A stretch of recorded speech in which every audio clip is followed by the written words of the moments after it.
Every day, America Online is making it easy for people to live, work, and play. When we installed internet access on our computer, I got the whole family involved.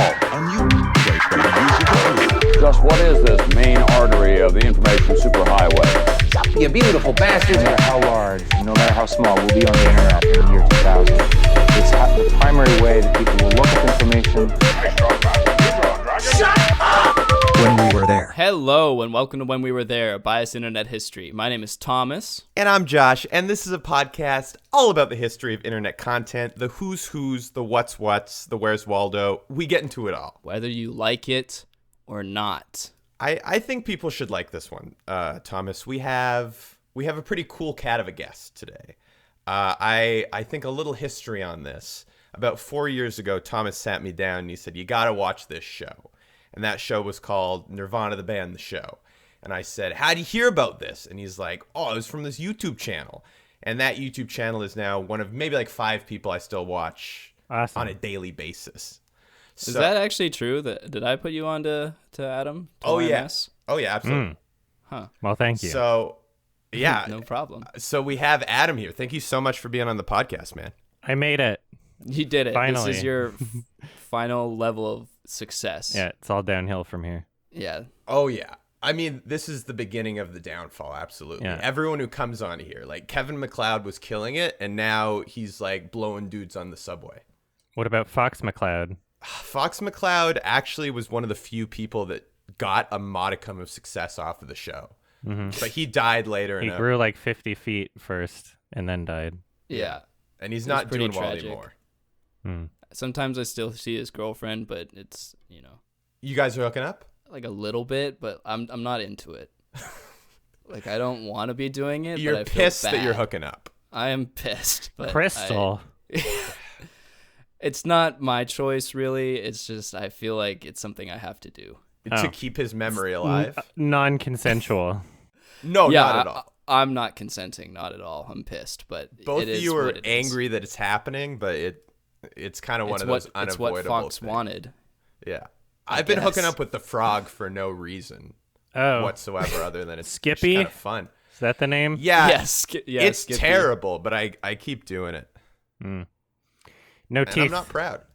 If I can come clean, I think I never played Star Fox. I gotta be honest, you guys. You know, no Star Fox 64? Nah. Okay. I played the shit out of Pokemon Stadium. That was my vibe. The first Nintendo console I ever owned was a Switch. So Nice. the only Star Fox I ever played was like, I think it was called Star Fox Adventures or something, and it was like a third-person shooter kind of thing. Like a They're still walk making around Star shooter. Fox It games? was for like GameCube though, at a friend's house. But yeah, I don't know. I only bought a Switch because I thought they would do more with it. You know, I thought you'd be able to buy N64 games from the Nintendo store and play them, but You can't? I thought they were gonna have like the entire Nintendo library. yeah, wouldn't that on be there. like a good idea if they wanted to make money? I think they're Yeah. just fine just being Nintendo at this point. Yeah. Being like, we have Mario, so we got that going for us. Yeah, Nintendo don't innovate your brand. I have a question for you, Adam. Mm-hmm. If you hate movies so much, for someone who hates movies so much, you watch a lot of them. Yeah, but I don't. So, But ask You your don't watch question. them. I don't hate all movies. There's a lot of movies I like. oh Christ, I really thought that was going to be like a hard-hitting kind of like Like breaking a news story. gotcha moment. A real gotcha moment. No, thought I you mean, had I don't know. If the first thing you found on my channel was a recommendation for a show I liked, then I know, I just... That's true. You did kind of fuck up that bit by bringing up Nirvana, like right out the gates. I know, dude, but I really It's thought we were okay. going to have a gotcha moment there. And I No. fucked it. you can't get So- me. I'm This is so I'm the guy fucked. who gotchas others. That's true. You're the gotcha king. You got a could say. lot of dirt on us, is what you're saying. Mm-hmm. Shit. Oh, fuck. Really? Okay, fuck. Come I guess prepared. we got to keep our mouths. Fuck. Well, I just want to know, what is your relationship to the internet? Like, was YMS your first channel? No. Or was... Yeah, I feel like I imagine before, real quick, maybe in case people don't know who you are, what your sort of shtick is. Yeah, for idiots that don't know who you are, who are you? I'm an angry man. All my content is me complaining about things. I do music, I do video games, I do movie reviews. I do sometimes kind of I don't know, stream vlog type things. Pretty much every one of those is just me complaining about shit, but Some facet of your life that's pissing you off. yeah. Basically. But at the same time, I think you've also probably turned a lot of people onto a lot of different media they wouldn't have seen otherwise. Like even True. just anything that, any Zapruder property, that's something that I think is One of my favorite movies is Synecdoche, New York, and that Awesome. I got from you. yeah, Which- Cachet. We That's won't another one. really dig into you too much yet, but like, what the hell, man? Where's the rest of the review? Oh. No, I mean, if you watched part 5, it was very clear at the beginning of that review that although my intentions when I started the Synecdoche, New York series were that I would just do all of them right away, life got in the way, as is explained by the movie itself, that happens I know. and time keeps moving forward. And then because there was already a large gap between part 2 and 3 and between part 4 and part 5, and the gap just kept getting longer, I became more comfortable with the gap existing because that went in line with the themes of the film. And now I believe that, with the plan right now being to finish up the whole thing, whether part 6 is 20 minutes or an hour, the plan is to finish up the whole thing probably next year. It's after my Lion King review and probably after my 2016 review and nothing else, no other Okay. major project. I can take that. Yeah, 'Cause, and I knew you were I you were like leaning that. into the I bit like of the it. Yeah. idea of having it start out, a good amount of years ago, 5-6 years. I don't know how long it's been, right? Yeah, it's been a And, while. like, yeah, the 5. The themes that are within the film itself are experienced by the viewer as they watch the film, as they watch the review, assuming they started from the beginning. But even if they didn't start from the beginning, from part 1 to part 6, you're going to notice that my voice sounds a lot different. I talk very different. My editing style is different. There's measurable change within the review itself, and I kind of like that meta attitude because that's something that the film itself brings to people. So Totally. Yeah, that is fair. And yeah, even if I think you had done 2 parts. So even still, even if You I got was, something to look into forward to over this goddamn pandemic. yeah, the only reason there were gaps in the first place is because well, it's you just know, a like, behemoth of a project. yeah, it's a big project, and when I have the first 2 parts taking a good amount of time to edit and go through and all that, and it's been several months on that channel without any comedic content, which is what people are there to watch. Like, I'm not interested in killing the momentum of my channel and killing it in the algorithm just because, I want to finish up a project that doesn't even seem, I don't even know where the end is. So yeah, I had to be like, okay, well, I'm going to work on a funny, haha dissection of a bad movie between parts 2 and 3. And, that's what started it. And then I forget which one it was between part 4 and 5 or between part 2 and 3. But, we'd also got basically kicked out of our house just because the landlord didn't really renew the lease, wanted to use it for personal reasons or something. I don't know how Yep. legal that was, but in Vancouver, the Doesn't rental matter. market, it's, for renters, it's really big hard to find a surprise, Adam. place. We're actually from Vancouver. I heard. We're in Vancouver. Yeah. Oh, I shit. did my research. I Yeah, got dirt on you. Christ. Yeah, no, the market here is terrible. I know Thomas just had to find a new place recently. Our old building was bought by a new owners who just were gonna fucking up the rent, which isn't legal during COVID, but I don't know. It seemed not. Yeah, worth what it to can you do? fight. Yeah, not really. I mean, too there are much. certain legal avenues that you can go through, but Honestly, and I've tried taking legal action before against landlords, and honestly, 9 times out of 10, it comes to nothing. Yeah. it's Well, they just took a wall down while you were out at work. Oh yeah, one place they just started renovating the building while we were still living there, and it's what? Yeah. It's not allowed there's at all. it's a really terrible situation because they can get away with all of that because it's their market. What are you gonna do? No, we're, exactly. yeah, Go we move to need them fucking more than they Abbotsford. need us. There's a higher market for renters needing property than, you know, We start our own market. yeah. Yeah, If for that the bubble people. bursts, that would be cool.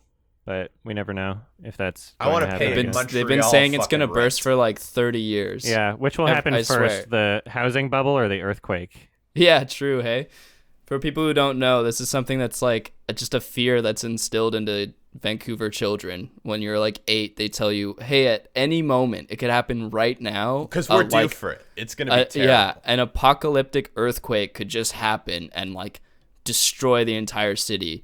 Richmond the ground will liquefy and it'll sink into the ground. Like it's gonna. I don't know if it's that destroy extreme. everything. Like, we're on the fault line, but it seems like Washington and California are going to get the worst of it compared to BC. Yeah, that's just what I remember being told as a kid. Yeah. I have friends who like, I mean, she's like very already nervous about shit, but that affected her so deeply that she's like, most of her decisions in her life are like, okay, what would happen if like the big one happened? Like when she's like applying for a job, it's like, okay, if the big one were to happen while I was working here, like what would I do? It's What if crazy. it happened while you were giving head, though? That could go very wrong. Depends. Okay, Depends what your what you're into. what your response is. If you got a dick in your mouth, is it just bite down? Is that it? Like, I think you just got to finish the job at that point, earthquake or not, and then deal with getting yourself safe. mhm.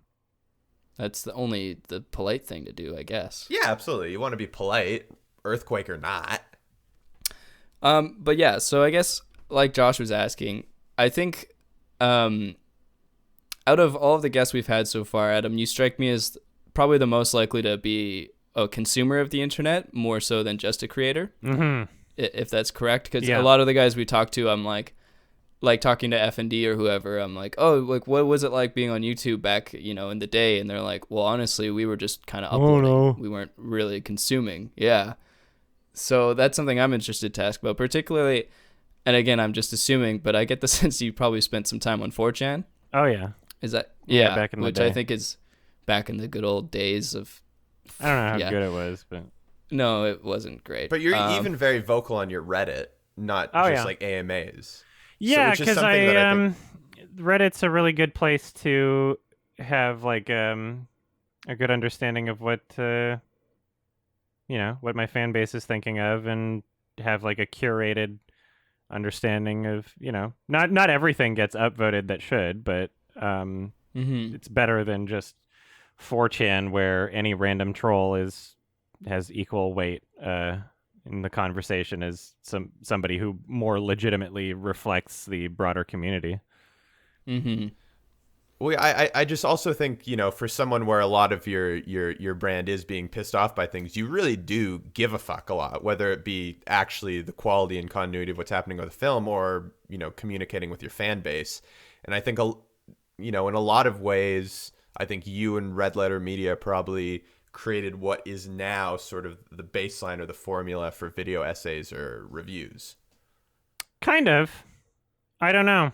I think Red Letter Media is responsible for inspiring a lot more than I am. I don't know, actually. I guess we're kind of I don't know. different. There's a lot of videos that I see, even in the commentary community, not even necessarily film reviews, where it's like, oh, okay, that's a very Adam Johnston Yeah. thing. Yeah, I've seen a few, but I don't know, because my format was inspired by them. So if we're gonna go down the web, I guess, I don't know what they were inspired by, but yeah, basically my first video that I ever created on my film review channel was a very close mirror to their content. Was that the Precious one, or is yeah. that one that's not up anymore? No, I keep everything up.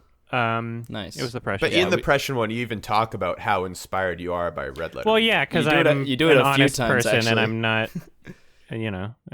If something's, I don't want to be deceptive. So why would I? But you do have to understand that that's a very rare thing on YouTube. Yeah, Most people will just take whatever it is they're doing. I think there's a certain point where even comedy on YouTube, when sketch comedy was big before the algorithm that kind of ruined that hit, most people were just being Smosh or being Ray William Johnson, not really saying anything about it. Yeah. I mean, most people are dumb idiots. So most Yeah, people us are included. stupid. I'm the only smart one. That's true. You're all crazy. I'm not crazy. Um, You know what I will say is something that I found funny going because we did some digging on you as well, my friend, Uh-oh. and we went and watched we watched the Precious one, and one of the biggest things that stood out to me, two things I guess. One, you were already very close, I think, to like finding your voice and your like style, even though it was obviously, you know, pretty lifted from Red Letter Media. You're already kind of putting your own spin on it. But and the biggest thing that I think has changed now is you have such a like a lack of like I guess confidence compared to now, where like bringing up that you're like, yes, I know this is a Red Letter Media ripoff, and you say it a few times because it almost feels like you're self-conscious of being called out, and I think it's interesting to see that like growth, I suppose. And also the way you state your opinions now when you talk about something. Before there was a lot more clarifications or qualifiers being like, you know, like this is just my opinion or this Depends is on the just what I subject. found.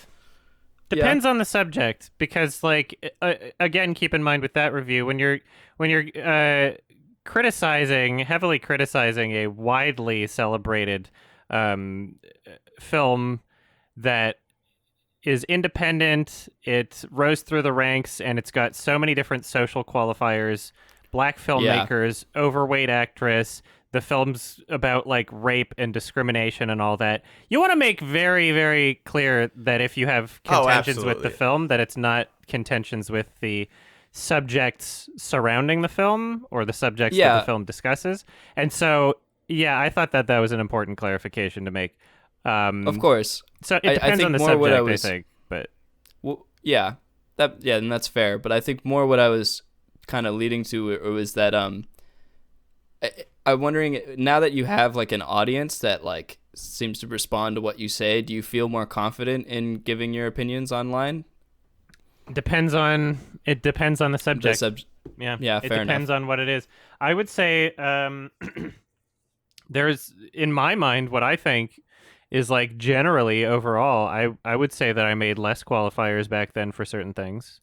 I spoke about a lot of things in films in that first year or two that I was making reviews on my channel. I spoke about a lot of ideas in films and presented my opinions in more of a matter of fact sort of way. And I think since then, part of how I've grown and how I've presented myself is I've made it very clear that although I'm confident in my opinion, what I'm talking about is my own opinion and my own experience. And so a lot of the arguments that I have with people online is not trying to enforce some sort of like objective emotional experience saying everybody has to feel the same way about the film.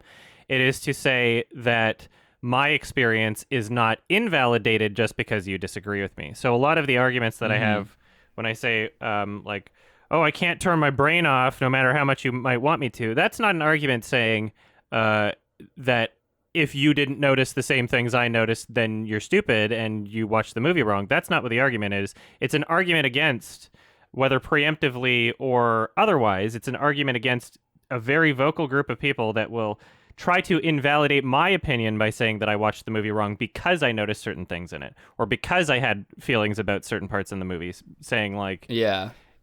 Or if I had an accusing you issue of, with like, something and their response is just turn your brain off. You're not supposed to think about that sort of thing. It's like, okay, well, sometimes people weigh different things in their minds. Sometimes a logical consistency for characters and how they would act and how they're written and the level of conveniences in a film, that might bother someone more than another person who might just be looking at film as some sort of popcorn amusement park ride entertainment. So you have to consider that people have different brains, and that's where the argument's coming from, really. I don't know.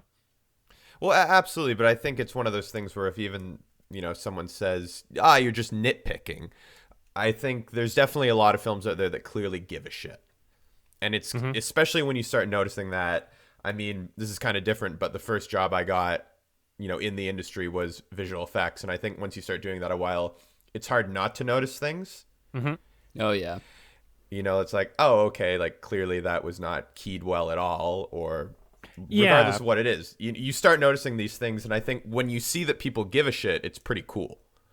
Like the small, minute details that someone actually puts into, like, okay, make it worth it. Like even last night, I was just rewatching the review that you did on After Earth, and it clearly the production designer didn't really coordinate with whoever was writing the script when it even just came to something as simple as like, oh, we'll have oxygen masks that aren't connected to anything. Why the fuck doesn't he just use that when he's going on the planet, you know? Yeah. But at the end of the day, like you said, that was just a film so Jaden Smith could be a star and it could give M. Night something to do. Well, here's the And I thing think- is like, sorry, I didn't mean to interrupt. Oh, no, go on. Well, here's the thing. It's like if I feel as though the more room there is to criticize elements of a film, the more room there is to appreciate elements of a film. You know, if there are elements that, sure, maybe the average person or most people might either not notice or not care about, and they don't take an issue with, even if they didn't notice it before and you bring it up and they say, okay, that doesn't matter because I watched it and I didn't think of it, blah, blah, blah. That's fine. But I think that there is legitimacy to that because it gives an extra sense of appreciation for films and filmmakers that do take those things into consideration.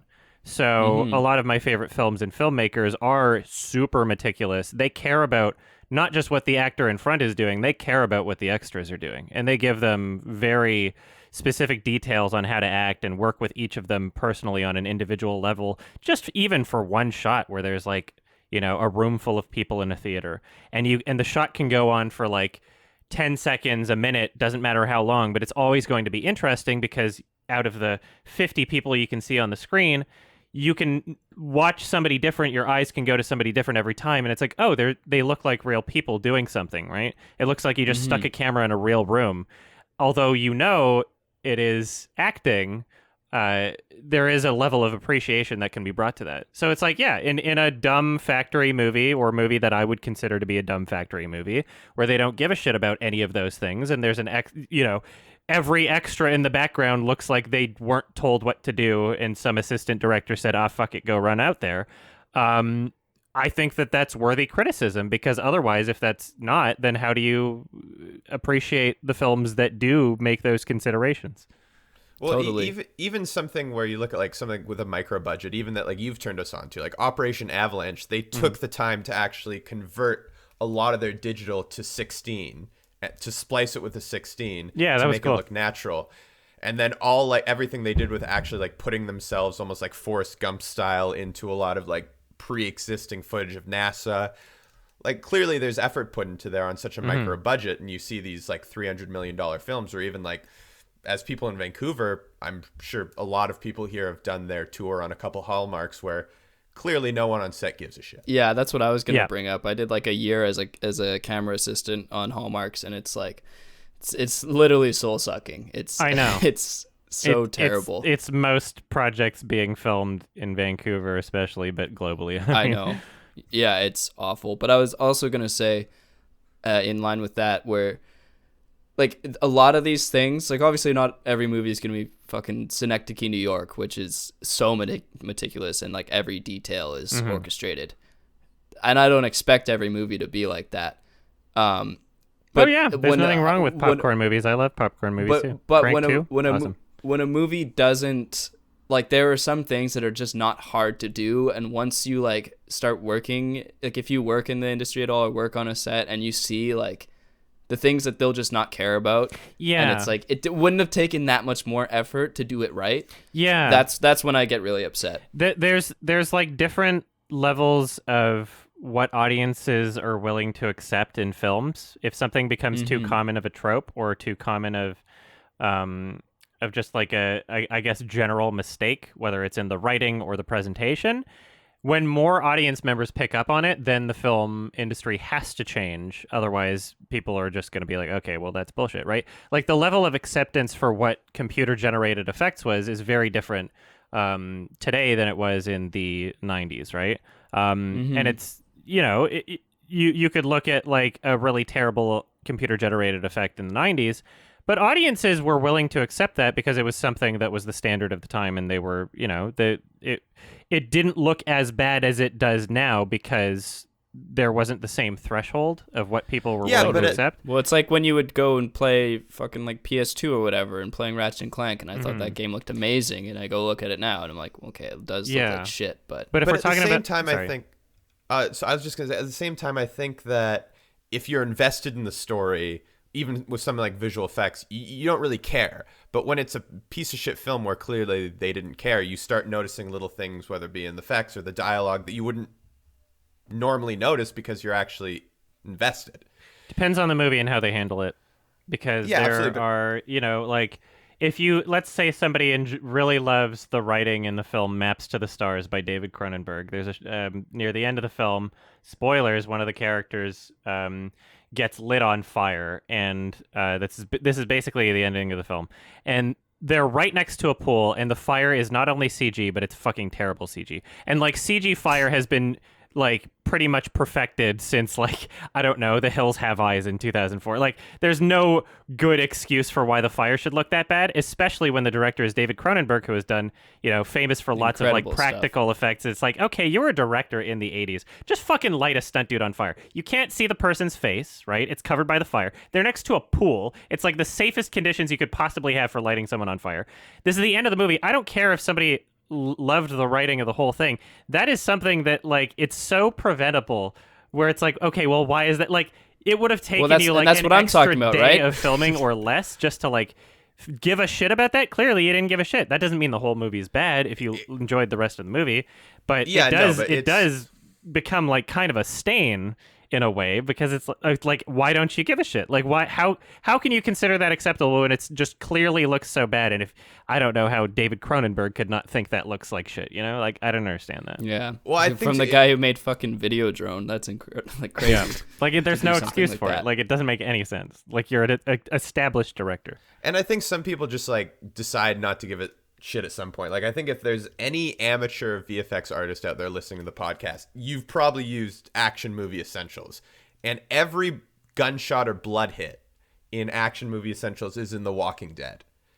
And you could have done one original thing. You kind of could have gone behind like a green screen and then just shot like a squib off. You could have, and it's so terrible and it's so ill-timed. Mm-hmm. But like, that's something like, if I watch The Walking Dead, like, I can't not notice. Yeah. You could have given a little bit of a shit on that. Yeah, I miss green screen squibs. You don't see them a lot. You don't really, but it's like, really? You're like $100 million, not this one, but I've seen $100 million movies that have used like something from like $100 package that you bought online. Big shout out to Andrew Kramer. So, Adam. Yeah. Do you have any, like, I don't know, would you ever want to make a movie? Like, is that something you'd ever be interested in doing? Here's the fucking problem. I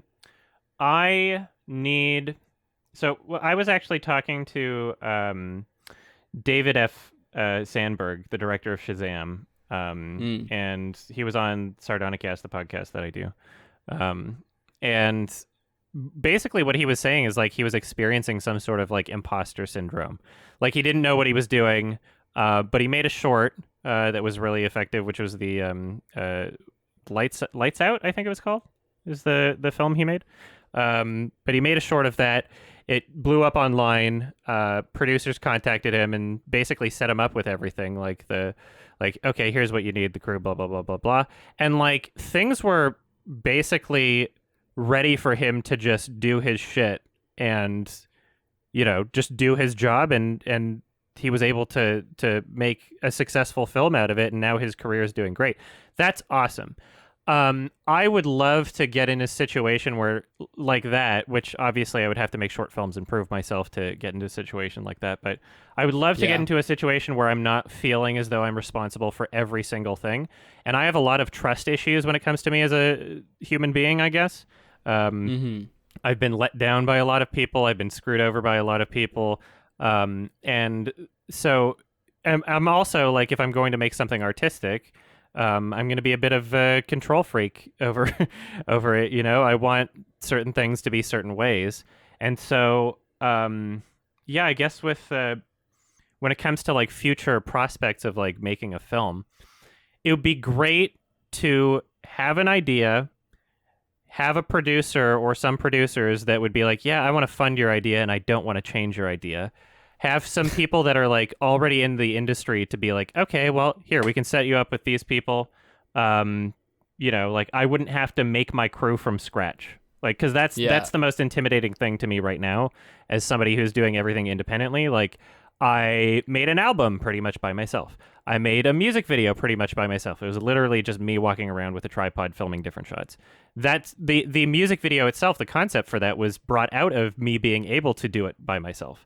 That's the one where I can't remember. I watched it. It's where all the like different shots at different times of the year. Is that what it is? And the piano keys reveal different parts of it, and that's what it is. Yeah. That was really cool, actually. I really like that. Yeah, I think that turned out pretty well. But again, like that's all stuff that I was just able to do by myself. Film, shoot, edit, concept, write, blah blah blah. But it was only possible because I was doing it by myself. I don't know where I would start in terms of like getting together like a team of people that I trust or like a crew that I trust. And I've actually talked to some filmmakers on this exact same sort of like reservation or hesitation, I guess. And they've recommended some, online spots where you can basically like request like, hey, I'm looking for, like a gaffer or something like for my next project and see if there's somebody in your area that wants to do it. And he gave a lot of helpful advice. And so this is something that I'd really like to take a good shot at in the next 5 years, or at least, the first step would be making enough time in my schedule to make room for writing. Because like I have a lot of ideas that I want to turn into some sort of script. And I'm constantly writing ideas on my phone and saving them and being like, oh, it'd be cool if, you had a character like this or a scene like this or a shot like this or an overall concept like this or a reveal like this. And, that's a lot of how I've made a lot of my music, too, is just like writing down a bunch of ideas. And then when it gets to the point of, feeling inspired enough to make a song, then sometimes I'll go through a bunch of the notes that I had already created and see what fits with the ideas that I'm going for and maybe add them, maybe not. And so I think I'm perfectly capable of doing like a script writing thing. I would just actually need to dedicate some good solid time to it, which I cannot do while I'm working on The Lion King and Synecdoche, New York. So those two things needs to be out of the way, and I need to make some gigantic changes in terms of like how much of my own time I am dedicating to the YouTube stuff, which I do not plan on abandoning, obviously, but I would like to have a future in the next 5 years or whatever, where I'm able to take more of a backseat approach to it, still lend my voice, my ideas to my channel and all of that. Like the majority of the videos of my YMS channel right now are not edited by me. It's just the larger projects that are. So obviously that is something that is within the range of possibilities. But yeah, I need to figure some shit out. Basically, I've noticed you've made a transition to doing more frequent, like smaller, quickie type things where you talk about like 3 movies at once in a video, as opposed to your like long form YMS reviews. How frequently do you think they came out before, and when do you think a shift was, and what do you think the shift was? I don't know exactly when it happened. I mean, I could try and pull up your channel right now, but it's just something that my argument is that when the videos are longer, they take. Noticed. No, because I would say that you're incorrect about that. I'm not trying to be a dick. It's kind of this. It's like a what's the word? It's like an illusion in a way. It's like the way we perceive time and the way that we are biased towards like a certain frequency of something. So when I was doing when I was doing YMS reviews 5 years ago or whatever. They were 15 to 20 minute long parts that would get released every month or two. You could only really do 10 minutes or and even like I mean more than 5 years ago it was a 10-minute limit, but even like a few years ago or something, I don't know how far back actually, but when I was releasing more frequent YMS review style videos, those things were shorter and lesser quality, right? There was less put into them time-wise from my end. And so they got released more frequently. And I didn't, as much as we can go back and look at my Walking Dead review of, 4 parts and watch them all as one thing now, it's kind of frustrating, as I'm releasing something to be like, okay, wait another month or 2 months for part 2. Like, I don't like the idea of doing that anymore. So my last 3 big reviews, The Lion King, which I'm still working on, Kimba, which was 2 hours and 40 minutes, and then Old Boy, which was 1 hour and 40 minutes. They're literally getting longer and longer each time I go. And so obviously there's going to be more of a gap between them. But if you really break them down and you go like, okay, well, if the Old Boy review was split into 15-minute chunks and think about how many would have been released over a time period anyway, it's really not, there's not that much of a discrepancy. So, yeah, I mean, and I was more saying that, I was just commenting on the frequency of the like quickie things coming out now. I was saying more that it felt like there were longer gaps and you would wait longer for a video, but then it would be like a bigger, like, then I'm thinking more of like the Cool Cat Neil Breen stuff, which was like a couple years back, when it was still like there'd be a gap between videos and they were a larger, more higher quality thing. And it was more just that, I guess, like the quickies are being edited by someone else, I'm guessing. So, there was that was basically to solve an issue of like, okay, if I'm working on these larger projects, sometimes it'll feel like I don't have time to make a quickie, like the editing process of just like a short, quickie review can be like a full day recording, watching the film, editing, et cetera, et cetera. So the more that I take out of that, since quickies are not, they're not rocket science, they're really formulated in terms of the editing. Like, it's really not that hard to like edit together one of those in terms of like you can do it just muscle memory basically, but it still takes time. So yeah, that was to make it so that I could cover more films for quickies, so I could give myself more time for that, because otherwise, totally. And also probably in the same swoop appease the algorithm a bit as they desire frequent uploads. And the festival circuit right now over quarantine, it's easier to just bang through a lot right now instead of just normally when, whatever is coming out. I do wonder though, so before you started YMS, kind of going back a lot earlier, what sort of content were you putting out on YouTube? Was it similar, or more you trying to make, some like sketch comedy or any sort of film that you were putting independently on YouTube? I'm just pouring a LaCroix into a glass you here. Pour so that I'll give my answer right after the pouring is done, sorry. What flavor? It's just lime. All right. Before my film review channel, I was posting shitty kind of like sketch comedy skit videos that were mostly just, half of them were projects that I filmed in school. And the other half were just, we're bored, let's fucking make a stupid movie video thing. And yeah, just from the ages of like 13 to, I don't know, 18, 19. And then I, moved away from that, mostly just to grow the other things that I was working on. I was doing vlogs, I was doing music. I was, my music channel is much older than my film review channel. And then, my, started doing the film review thing. I saw an opportunity for growth there, and the goals of my presence on the internet was to build up an audience so that I had more freedom and had more people watching the things that I was doing. I had a thought in my head. I had always had a good understanding of like how the internet algorithms work, so the biggest music channels at the time, when YouTube was just starting out in 2006, 2007 or whatever, the biggest music channels that existed were ones that did cover songs of more popular songs. So things that were popular at the time, like Lady Gaga or whatever. I wasn't interested in doing that because my music is very personal to me. The bands that I liked wouldn't give me enough attention to if I covered them anyway. Like if I do a Bright Eyes cover, that's not going to get me a big audience to the front page. That's not really going to grow anything. So instead of doing that with my music and making derivative content, you would call it, I decided to create another channel where I was making exclusively derivative content. You know, you're talking about movies. People are already searching for these movies. People are already interested in discussing these things that already exist. And I felt as though I had a perspective on quite a few movies where, you know, very opinionated, went against the grain, not intentionally, but just inevitably, I guess.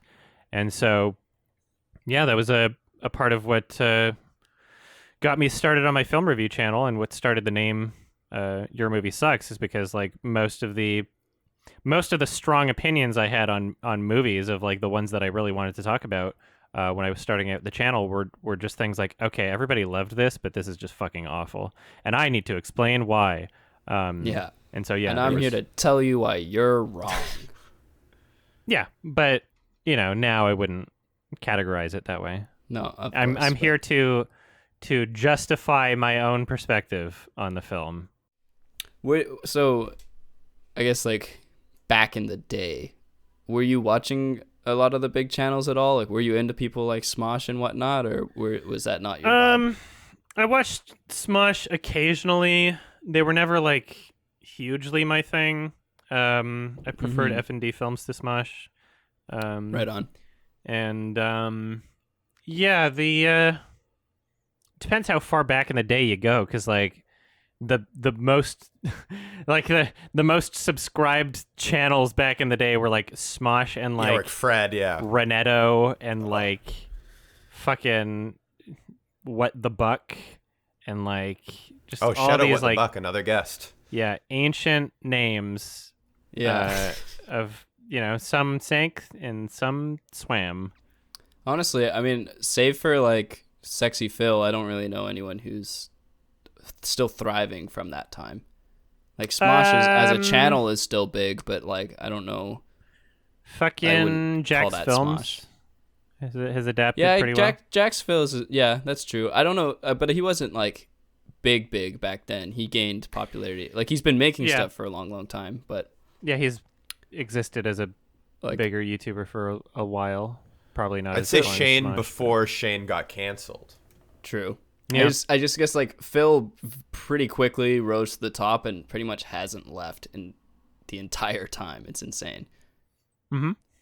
But anyway. Yeah, mine's just been a slow, steady climb.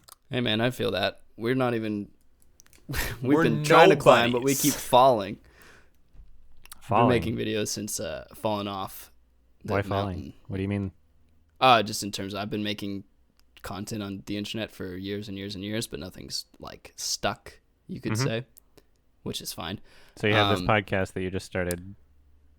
I think this is our ticket out of Nobodiesville. Well, it's something, you know, this is also derivative content. I was going to say that. You have to, you know, if you have guests on that people are already searching on the internet and making associations to, then they'll want to check out a thing and they'll be like, oh, I like this, you know. Hopefully that's the dream, is that they care about us. That's how you have to start making content on the internet, and that was the realization that I had. Yeah. All of our feedback so far has just been very brutal, anti-Semitic, terrible stuff. People telling us to kill ourselves. Okay. Commenting on my nose. So you know, once people stop hating us as much, I think they'll like the podcast. Yeah. But the video is only for your patrons, so it's just your patrons commenting on your nose. They're paying money. And so far it's just Thomas's girlfriend, my aunt, who are really stripping you down. Really stripping me down, making me feel like a small man. Yeah. My aunt called me a small, dirty Jew, and I said, Auntie Rachel, you're more Jewish than I, and then she spit in my face. The audio listeners can hear your nose. They can. Oh, it's very loud. They can. Yeah. My nose and my circumcised penis really peak a lot on the levels, so people can really hear that. Were you on Newgrounds at all? Occasionally. I didn't browse it as much as YouTube. Right. What would you say is like your first sort of like foray into the internet? Like, were you on message boards or what was the vibe? Goodness. My there's like ancient websites that are pre-YouTube that I enjoyed. Homestar Runner, sure. Killfrog joecartoon.com, Okay. bunch of random nonsense. Yeah, a lot of them were like animated cartoon websites, I guess. I used to go to like a I can't remember what it's called. It's like Stick Page or something. Stick Death. Maybe there was a few one. different like stick. Funny Junk, free online clips, E-Bombs World. Yeah, Knox Corner. yeah, Knox stuff Corner. like that. Fucking Yeah. Kaza, LimeWire. Fucking. I remember so many times like trying to download an episode of SpongeBob on LimeWire. It took 4 days. I'd open it up and it was just porn. Yeah, there was no quality control there. No, not at all. Yeah, I remember there was you got a some virus. Yeah. Oh, absolutely. I kind of miss it in a weird, nostalgic way. The constant threat of getting a virus. No, I just think like if I was a little bit older and had some more foresight, I'd rather watch the porn than SpongeBob. I can watch SpongeBob on the TV.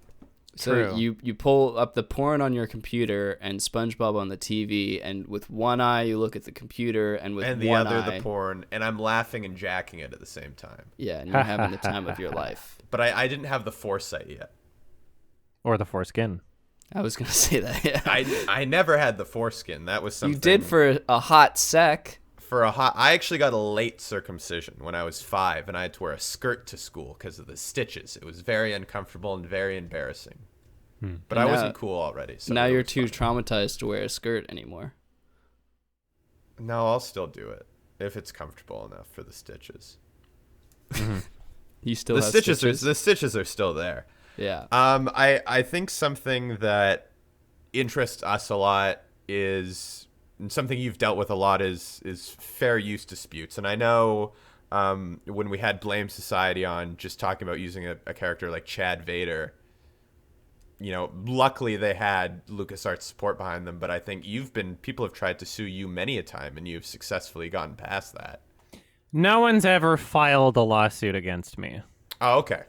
There have been threatening threats. legal Yeah. letters, sometimes from lawyers, sometimes from people pretending to be lawyers, but no one's ever filed a lawsuit. I actually have a question. I mentioned this to Kevin McLeod. It was about the music you use as backing tracks. Like you use like straight up just like a Dre beat. How does that work? Is that fair use? Well, so in my earlier content, those usages are more frequent. So something like my Kimba review, that was just 100% Kimba music.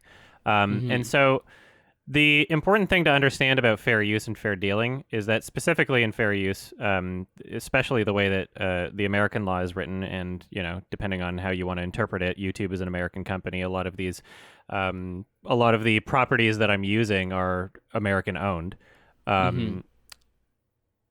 With how things work, fair use is very, very interpretable and very, very malleable. And the biggest consideration to make when you're creating content online, especially if you're not selling it, you know, on a DVD and having like private screeners and people pay tickets for it and it's just free content for ad revenue.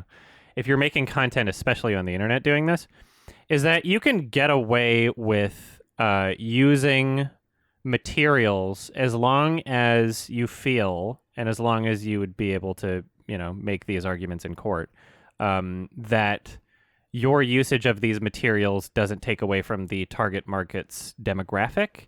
You know, you can if theoretically I went to court over Dr. Dre's 2001 Interscope Records took me to court for What's the Difference instrumental backing track that I've used, and Shoe on Head's used, and Turkey Tom's used, and a bunch of people have used. If I went to court over that, I'm trying to think of like the highest possible damages that could arise from my usage. So even if, let's say, I lost a court case and they determined that despite me not taking from the intended demographic or the intended market of the song, and despite there being zero notable or provable loss of revenue from them, even if they were to prove in court that like the people that watched my video the money should have went to them instead because they were using my video as an alternative to listening to the song. Like the experience of me talking over something with it low in the background is the exact same as just listening to it, even though it's just a loop. Even if they were to prove that in court, the damages would not be very much, right? Like, because I'm not uploading the song to a torrent website where a bunch of people have gotten the song for free and would have paid for it otherwise, and I'm like the sole person responsible for it being leaked on the internet. And you could argue in court that there's like millions of dollars in damages over that. For the ways that I'm using things in my reviews, where like any individual review, it's like what's the money I make off of an individual review? Like maximum, like I don't know, $1,000 or something, right? Like depending on how many views it gets, like a couple thousand, like I don't know. And if you really break it down, it's like, okay, well, what's the percentage of how much the song exists in the review? And then it's like, are we going to say like, okay, if it's 2% of the review, is it like 2% of the revenue from the review? It's like, what? Yeah. No one's going to take me to court over that. Like the worst that would happen would be like to get the video removed. If let's say they wanted to sue to keep it from existing, then that's something that could theoretically happen. However, all of that being said, I've generally moved away from using less than relevant backing tracks in my reviews, and am now, most of the vast majority, like every review I've made in the past like year at least, and then if we're counting quickies, like past few years, has been using like royalty free or music from the property, and that's what makes it weird too, is because like my Kimba review, it's like it would be the easiest fair use argument to make in the world because I'm using the backing tracks from the show. But at what point is that necessary for the review in the same way that a Dr. Dre beat in the background is, right? It's like, am I specifically commenting on each individual moment in that song, or is it more about what it means to create the product that I want and express the tone that I want? You could even argue that I've actually argued that by using a song in a certain context and editing it and providing your own emotional experience to the product that you're making, you are inherently making observations about the song. You are inherently making comments about the tone of the song, and perhaps even you can be using a song in an ironic way. If you take a piece of classical music, like I use Claire de la Lune. I forget the Claire de Lune. Claire de Lune. Debussy. I use that a lot, and even though that's public domain at this point, but let's say it wasn't. The context in which I use that, like it's a sadder song, but I usually bring it out in comedic purposes, right? So that is changing the experience of what the original intends in the market, and that is an easy thing to bring to fair use parody. Become satire almost. Yeah, like it's so like this is all very interpretable and very malleable, and all you have to go off of really is like case law. If it gets to court, if you get a cease and desist, or like what kind of like settlement or concessions would you even be making, right? Like, so there's so much to consider. I don't believe that any usage of copyrighted materials on my channel has been done in any sort of like malicious or immoral way. I don't believe that anything I've done has like prevented sales. I would almost say the opposite. Yeah, like, I've only promoted.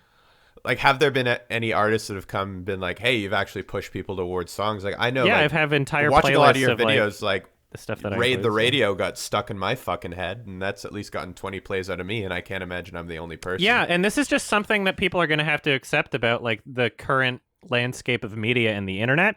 And this is something that laws are actually going to have to catch up with because, like, although, yeah, a lot of these considerations are interpretable within the currently existing fair use law, I would much rather have specific considerations and specific items written into law that make sure that we have these protections instead of it being like, oh, well, maybe it'll go to court and maybe a judge and blah, blah, blah, blah, blah. Well, also, it's like, I don't think anyone's watched one of your videos and been like, wait, Adam used the Wii Shopping Channel music. I'm throwing out my Nintendo. Like, I don't think that's going to happen. Oh, yeah, I don't need that anymore.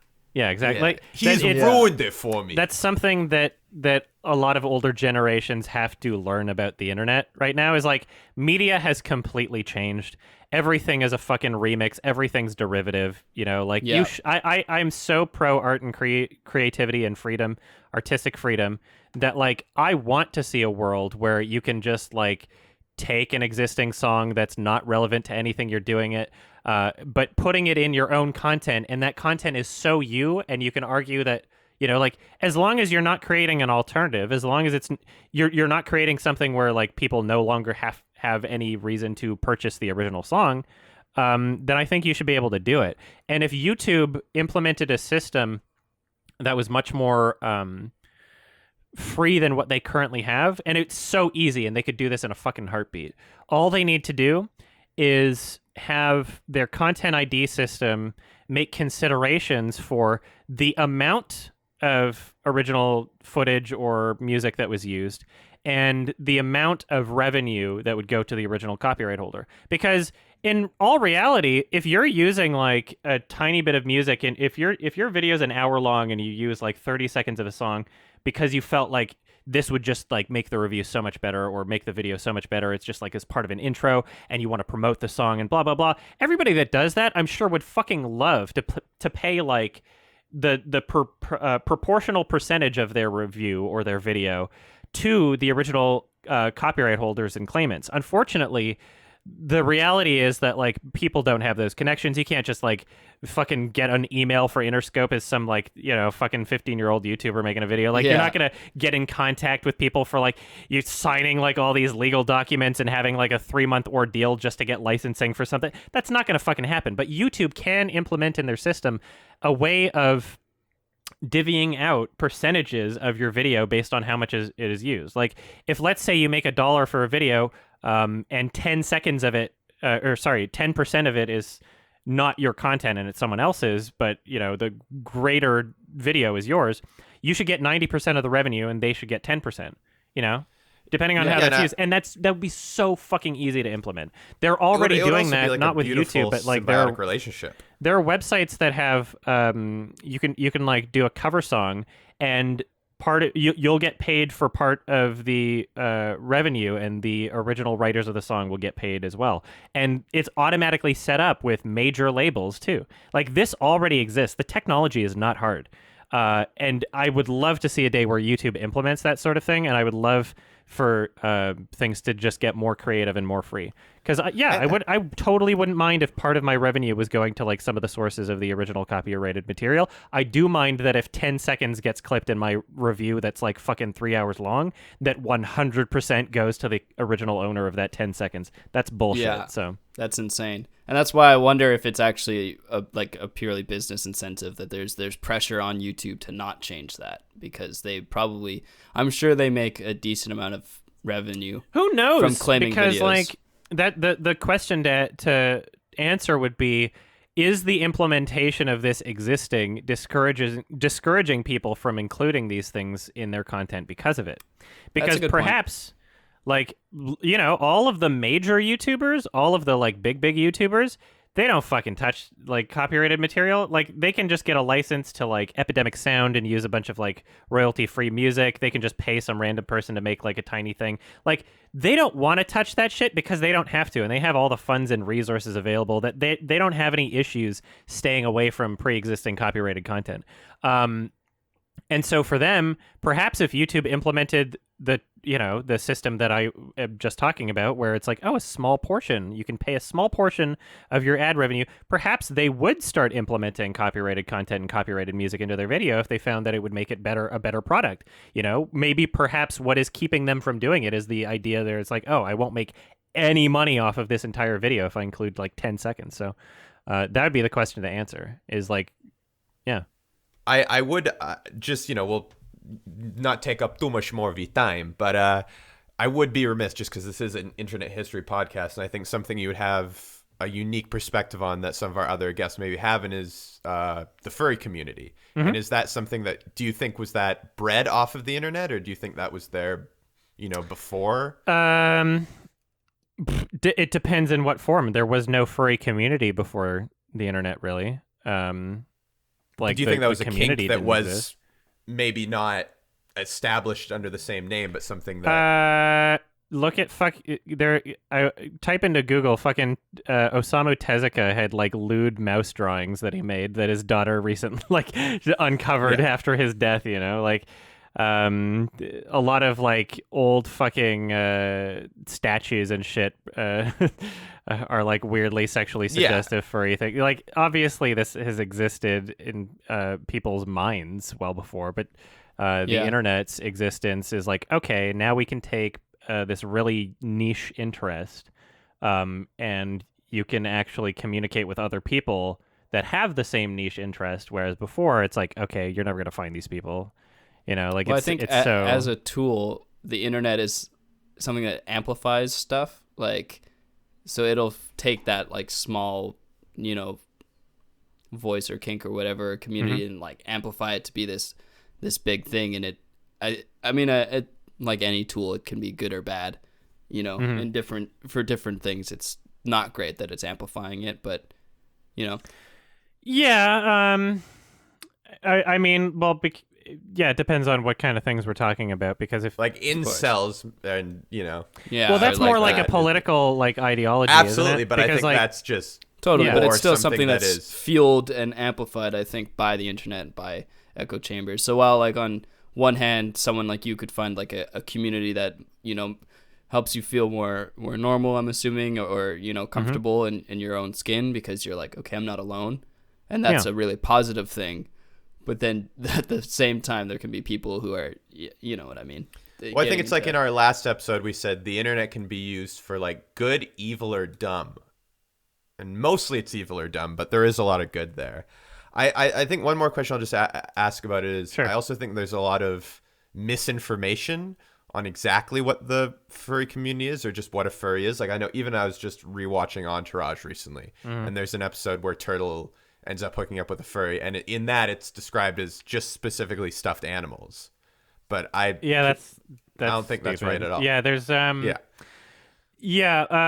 popular media never does a good job tackling subjects that they don't understand or don't give a shit about. It would to describe what a furry is. Obviously it's self-identified. You can. It's at its core, it is a person with an interest in anthropomorphic animals. So any sort of fictional animals, whether they're based off of real life animals or based off of mythological animals or aliens or whatever, any sort of humanoid that isn't completely human, and the art and the I guess you could say role play or just fascination with like the characters and the universe, but the universe is so vaguely defined that it's just like the concept of these things existing. It's like it's something that exists only in our imagination, basically, and it's existed for a long time. Ancient Egypt, blah blah blah, even like caveman paintings and stuff. But there's To say that it's a fetish would be a lie. To say that it's not a fetish is also a lie. It really depends on the individual, which is why the umbrella of furry community, the only connecting tissue is literally just the interest in anthropomorphic animals, whether that be through stories or art or whatever, or media, any type of media or anything. There's tons of people within the furry community. They're asexual. There's tons of people within the furry community where it is a part of their sex life. There's tons of people where, it's more of a part of their identity and their sex life is only a byproduct of their identity. It really depends on the individual. So to describe a furry and nail it down to like one specific thing would be, it's like, I don't know, describe like a male. I don't know, describe or just like sexuality human. in general. What is a human? Like the human experience is so different, right? There's only like a couple things that connect like every human being to be able to say like this is a human, whereas like everybody's experience and personality and life and upbringing is going to be like completely different. So can vary wildly. I think something sorry, Thomas, one last thing I'll sorry. But when we were talking to Michael Buckley just about sort of what the internet was kind of at the beginning, like what sort of comments was he getting? Most of it was very negative, even, because he was an openly gay creator. And I'd like to hope that in some sense the internet has kind of evolved to be a little bit more accepting. But I think people at least now know that there is a furry community, whereas in the beginning of the internet, was it something that was a little bit more on the down low, that people weren't as confident talking about? And this is where it shows for me, Josh, is I don't think you spent any time on 4chan. Maybe. I guess that's the problem. Because I've known about furries for a long, long, long time, just through... No, but knowing about versus, engaging in the community? Yeah. I mean, there was, I think, a community on 4chan, though there was also a lot of hate against furries on 4chan. But that's what I mean, like, even with something like the queer community. Like, if you were a queer creator, it'd be so easy just to say, like, oh, die faggot. Like, yeah. Whereas I think hopefully now, just with whatever someone is as a person or their sexuality is, at least, if someone does just bigotedly call you out, more people will be there to defend. Yeah, I mean, it says a lot more about a person than it does about the person they're being mean to, I guess. But yeah, I don't know. In my own set of principles and my own self-discovery as a person, as an adult, as a human being, I've always found it important to be honest and open. I've always understood that any secrets that you keep are just things that people could use as ammo against you. It would be a bigger deal for someone who is not open about themselves to be found out and caught like as a furry or something than it is for just someone to be like, I don't give a shit. Well, I mean, when you treat it as like something shameful, then it makes it shameful. It's as big of a deal as you make it, and there are obviously going to be some people that I guess it's their first day on the internet, or like I don't know, like the just don't have like a mature understanding of the variety of different human brains and experiences that could exist, and possibly maybe that there's other people that might not be into the same things as you, sort of thing. Like, yeah, there are some people that get really emotional over that, but most of them are stupid, and you don't really need to pay attention to them. There's stupid people everywhere. Even if I wasn't a furry, I'd probably feel like really intellectually disconnected from people. In terms of like my own lived experience, in terms of like how I feel emotionally about certain things, and like the type of things that I like, et cetera, et cetera. Like, so I don't know. People put different weights on different things, sex related things, and identity related things. Both of those things seem to trigger a lot of really irrational negative emotions in certain people. Well, I mean, even really look at the state of Vancouver so. right now with Asian hate right now. I think specifically in Vancouver, I know it's like, I think something like 800% up that there are more Asian hate crimes right now because of COVID and other things, of course, to the point where so many people, even elders, are being assaulted. And I mean, I know that still happens, but you don't really hear about that stuff until kind of now. And you'd like to think that people are looking at the world a little bit less binary, but Yeah, evidently. Clearly Yeah. not. You can't expect everybody to have been exposed to the same pool of information that you have that has led you into your own beliefs and how you feel about the world. The best thing you can do is just to try and share your own experience and share your information, what led you to believe what you believe, if you want to convince other people. But yeah, just expect that most people have not given any sort of serious introspective thought to why they like, what level of control they have over what they like. The the concept of free will, I guess, whether or not you had a choice in your own desires, whether or not someone's desires are inherently harmful just because they're different. Most people don't give serious thought to those things. And I guess that's what leads just have to low expectations. Sort of bigotry in general is sort of being scared to coming to terms with what's going on in your own head and being mad when someone makes you reconsider something. Yeah. I guess it's just sort of in my head. I don't really understand the, well, you're different from me, so I'm a punch you in the nose. Like it's a complete shattering of someone's entire worldview, right? So, like, as human beings, as a species that has evolved socially, we've, because of evolution, in order to survive, we've needed to have parts of our brain that get really emotionally upset about these sorts of things. We've needed to have an outsider's tribalistic mentality when there were tribes, and perhaps there was another tribe and you killed them and you're the one on top, and that's why the genes get passed down, sort of thing, right? Yeah.